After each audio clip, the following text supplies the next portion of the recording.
Assalamualaikum adik-adik, apa kabarnya? Semoga kalian semua dalam keadaan baik-baik saja ya. Terlebih kakak membuat video ini saat sedang terjadi wabah virus corona. Mari kita doakan saudara-saudara kita yang sedang sakit. Semoga Allah sembuhkan mereka dan memberikan pahala atas penyakit yang dialami. Amin. Nah, sebelum memulai pembelajaran, kita kenalan dulu yuk. Halo, nama kakak Kak Oi. Dan kakak di sini nggak sendiri. Ada 4 teman kakak lainnya. Silakan kakak-kakak memperkenalkan diri. Halo, nama kakak Kak Nida. Halo, nama kakak Rizka. Halo, nama kakak Kak Maryam. Halo, nama kakak Kak Bella. Hari ini kita akan mempelajari teks eksplanasi. Apa sih teks eksplanasi itu? Kanida, tolong jelaskan kami boleh?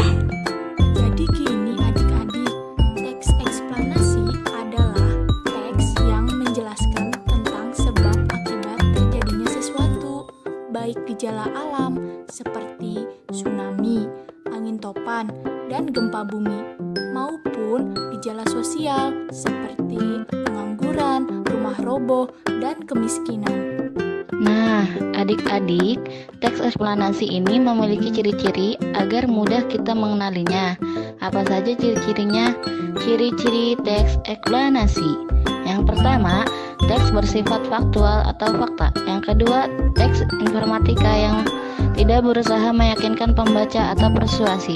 Yang ketiga, topik yang dibahas berupa fenomena yang berkaitan dengan ilmiah.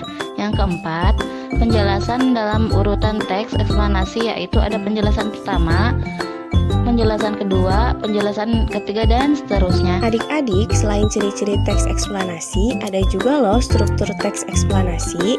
Nah, di dalam struktur teks eksplanasi itu ada 1. Pernyataan umum.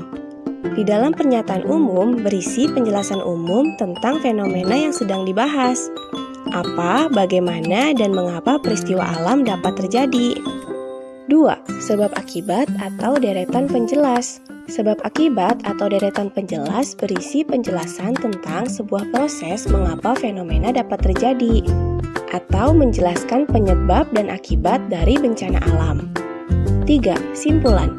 Simpulan merupakan teks terakhir yang mewakili kesimpulan dari pernyataan umum dan deretan penjelas atau sebab akibat. Nah, tadi kan adik-adik sudah menyimak apa itu teks eksplanasi. Sekarang kakak minta adik-adik menyiapkan lembar kerja yang sudah kami buat. Kalau belum download dan mencetaknya, silahkan adik-adik periksa kolom komentar atau deskripsi video.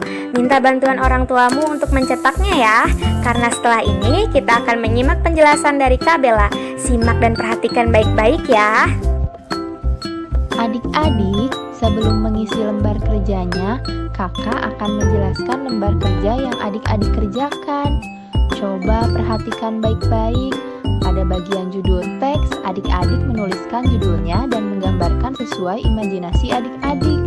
Kalau teksnya menjelaskan tentang gajah, maka adik-adik perlu menggambarkan gajahnya. Selanjutnya ada bagian analisis struktur teks bacaan. Pada masing-masing bagian struktur teks, adik-adik perlu menemukan kata kunci dan menuliskan kembali setiap bagiannya. Untuk kata kunci, adik-adik hanya perlu menemukan kata-kata yang sekiranya penting. Nah, selanjutnya adik-adik juga perlu menuliskan ulang teks bacaannya. Menuliskannya sesuai dengan bahasa adik-adik ya. Nah, setelah adik-adik memahami lembar kerjanya, simak baik-baik bacaan teks yang kakak bacakan ya. Mengenal penyakit ISPA. ISPA kependekan dari infeksi saluran pernapasan atas. Penyebab munculnya ISPA hampir sama dengan influenza, yaitu karena kekebalan tubuh yang menurun.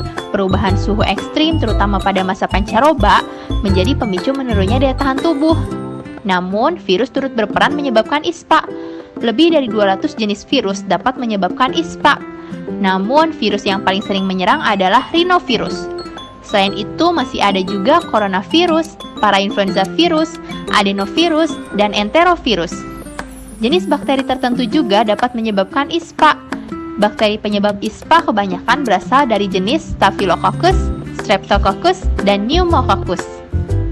ISPA dibagi dalam 3 kategori, yaitu ringan, sedang, dan berat. Gejala ISPA ringan berupa batuk, suara serak, hidung berlendir atau mengeluarkan ingus, dan demam atau suhu badan terasa meningkat tidak seperti biasanya. Gejala ISPA sedang ditandai dengan demam tinggi, kadang bisa mencapai 39 derajat Celcius. Tenggorokan merah, pada kulit terdapat bercak-bercak berwarna merah menyerupai campak, telinga sakit dan mengeluarkan darah, serta pernafasan berbunyi mendecit.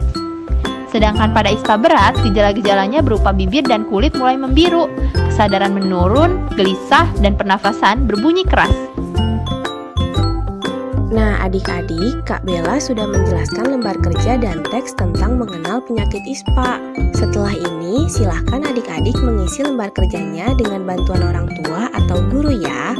Nanti kalau sudah selesai, bisa kirimkan melalui email yang tertera di dalam kolom komentar dan kolom deskripsi video. Adik-adik, tak terasa ya sudah berapa menit berlalu. Kakak-kakak cukupkan sampai di sini ya. Semoga apa yang kami jelaskan bermanfaat. Tetap semangat dan jaga kesehatan. Kakak-kakak pamit undur diri ya. Wassalamualaikum.